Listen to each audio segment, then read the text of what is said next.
আসসালামু আলাইকুম এভরিওয়ান, আশা করি সবাই ভালো আছেন। আসলে 2024 চলে গেল, 25 আজকে এসে পড়েছে। আজকে জানুয়ারি 1 তারিখ 2025 সাল। খুবই ভালো লাগতেছে, কেননা মহান রব্বুল আলামিনের কাছে লাখো শুকরিয়া, যিনি আমাদেরকে দয়া এবং মায়া করে এখনও আমাদের এই দুনিয়াতে বাঁচায় রাখছে। এর জন্য বলি সবাই আলহামদুলিল্লাহ। আর বিশেষ করে ভাই 2025 সালে নতুন করে আমরা সবাই প্ল্যান সেট করি, কেননা আমরা 2024 সাল অনেকের সুখে গেছে, দুঃখে গেছে, কতভাবে বিভিন্নভাবে কেটে গেছে। তো আসুন আমরা 24 সালকে আমরা মনে না রেখে আমরা 2025 সাল আমাদের ফিউচার নিয়ে আমরা আমাদের চিন্তাগুলো করি, যে আমরা 24 সাল কত কিছুই না করেছি, এখন 25 সালে ভালো কিছু আমরা করি, এরকম চিন্তা ভাবনা আমরা যেন রাখি সবাই।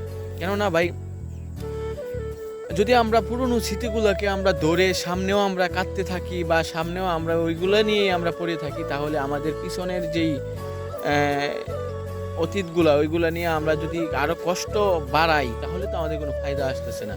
তাই সবাইকে বলছি, নতুন বছরে নতুন কোনো পরিকল্পনা নিয়ে আপনারা কাজ করুন, কেননা পিছনের স্মৃতিগুলাকে ভুলে নতুনভাবে আবার শুরু করুন, যাতে আপনার সামনে 2026 সাল পর্যন্ত আপনি বেঁচে থাকেন ইনশাল্লাহ। তাহলে যাতে ভালো কিছু তখন হয়। নামাজ পড়ুন, আল্লাহকে বিশ্বাস করুন, আল্লাহর উপর ভরসা রাখুন, ইনশাল্লাহ ইনশাল্লাহ কোনো একদিন আপনার সাফল্য আসবে, মনে রাখবেন।